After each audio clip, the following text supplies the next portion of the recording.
What's up, everybody? Welcome to Podcast Now PS Edition. I am Alex. In this video, I want to discuss some things that I think Little Hope needs to do better than Man of Medan. But this is coming hot off the heels, I guess, a couple days ago. Not necessarily like breaking news, but Little Hope has been confirmed for summer of 2020. We talked all about it on Podcast Now about, a delay. Could it, is it going to end up helping the game? But in this, on this channel for this video, I wanted to talk again about some things that it needs to improve, because while Man of Medan I thought was a good game, I don't think it was it wasn't a spectacular game. It wasn't a game of the year. And ultimately, I don't know if it's always going to hold, or if we're always going to kind of hold the opinion that these games need to reach Until Dawn's level, which may seem like, hey, Alex, you can't always compare them to Until Dawn, but Until Dawn is a game that's going to be 5 years old this year, and you expect, it was like just such an outrageous success in every way, but you'd hope that maybe eventually they'd be able to reach it. So there are some things to improve upon, and the biggest thing for me is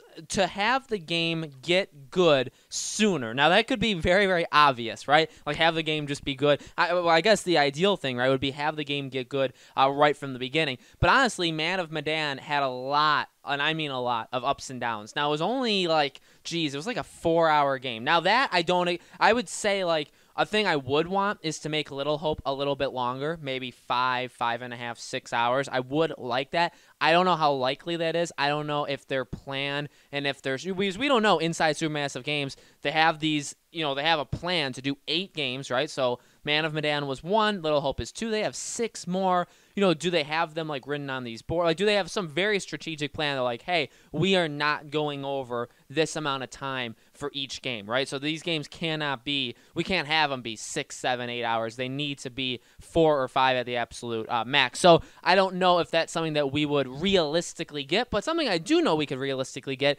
is, again, amplifying it, or like amping it up sooner. So Man of Medan, I think, started pretty solid, but with a game that's only 4 hours, and considering that we're going to literally switch locations, we're going to switch characters, I get it. You have to introduce the setting, you have to introduce the stakes, you have to introduce the plot, you have to introduce the characters, which all those things take time. I mean, think about a movie, right? A movie that has to do a couple things for like a brand new movie, they have to juggle a lot of things, and sometimes it's very hard if a movie's hour and a half, 2 hours to fit it all in. So I do get it. And we can actually kind of consider like these games by Supermassive are movies, because honestly they have the same problems. Again, Little Hope, now we have to establish the town. We have to establish what is the horror in this town, right? Like, what is the actual horror elements? Seems like it's going to be more like ghost, supernaturally kind of stuff, which is great. They haven't really done that yet, which I'm really, really excited for. But Man of Medan did that too, but then it very much slowed down, and then I would say the last hour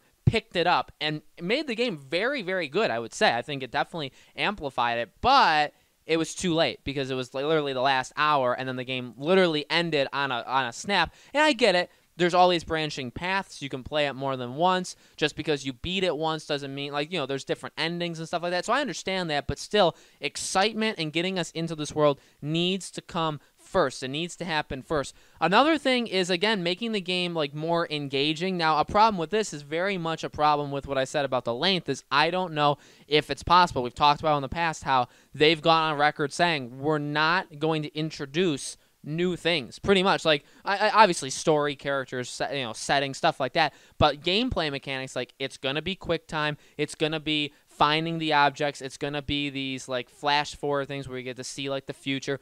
That is the style of these games, and they even talked about they're not going to make a game that has a wildly different gameplay mechanic. They all kind of have to fit. Now, maybe there can be small things, but they cannot really be that big because they can't pivot that much. So again, that holds them back. That is definitely a problem. But I would like to see, honestly, I don't even have an idea for you, but I would like to see some things change just a little bit in terms of the gameplay. Not maybe even necessarily for this game, but going forward, because I'm telling you, these games are going to feel repetitive and stale eventually, and I do not want that. I want the absolute best for these guys. I just think that you need to constantly introduce new things in order to obviously keep it from being stale. And the final thing are the characters. The characters of Man of Medan, I wouldn't say were bad, but they were very much just characters. To be honest with you, I think one of them was called Alex, but I only know that because that's my name. and I played the game back in August. I think I beat it around September, October, so I haven't played in a while. But I've seen like trailers, and to be honest, I still can't. Maybe it was like a Julie, or like I honestly can't. And why am I saying this? Why am I going through the characters? I really didn't connect with any of them. Okay, they really were not that great of characters. Now, yes, can I guess you could say this. Can I remember any of the characters' names in Until Dawn? I really don't think I can. Maybe if I really, really tried, but like right now, just I without editing clips, right, without me like cheating, basically, I would say no. But it's also been 5 years, and I will tell you this: I can picture them all in my head. I know exactly what they look like. I know their stereotypes, right, because they were kind of like the '80s style stereotypes. I remember them. I liked all of them. They were all very, very cool and very, very unique in their own way. But they had a lot of personality. Now, yeah, I guess again, maybe it's just my memory, right, because I can't remember their names. I don't necessarily even think that's the most important, but they all had personality, and they were likable in their own way. I mean, some of them, wasn't one Emily? She was like the one that you weren't supposed to like for that reason. But again, like, there was a reason for it. And again, with Man of Medan, they didn't really have that, right? They didn't really have that. So with Little Hope, I think they need to, I don't think, they need to. They need to introduce some very, very strong characters and get us into these characters, right?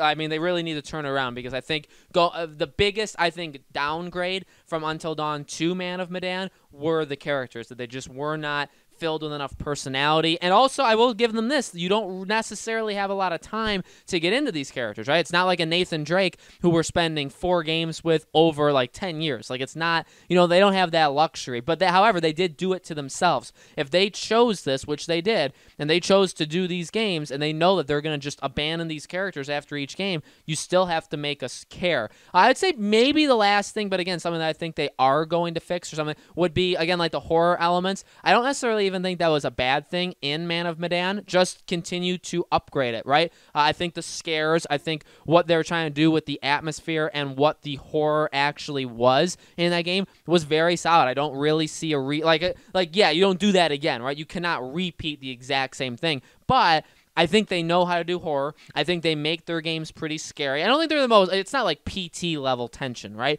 But it is pretty creepy. It is pretty scary. They are very, very skilled in coming up with different ways of having scares. Again, Until Dawn had the Wendigos and had like a mass killer, and then we have Man of Medan with like basically like a poison or like something in the air, right, that like made people think there were things there. I mean, that's very clever. That's very, very smart. And now Little Hope, again, is it going to be like possession? Is it going to be like ghosts or demons? Like, there are some really cool things they can do in Little Hope that I'm hoping they do, and I think they will. And again, that's why it's kind of like last on my list. It's not necessarily something I think they need huge help on. And Man of Medan was not weak in that regard, but when thinking of Little Hope, that is something that I think we all expect, right? We want to be scared. We want this game to be really, really tense. We want it to be a scary game, and so that's definitely something they need to work on. So guys, let me know in the comments below. What do you think? What are you expecting from Little Hope? Again, what do you think it needs to do better than Man of Medan? Let me know in the comments below. Make sure you guys subscribe to this YouTube channel. Hit the bell icon so you guys know when these videos go up, and we have a new video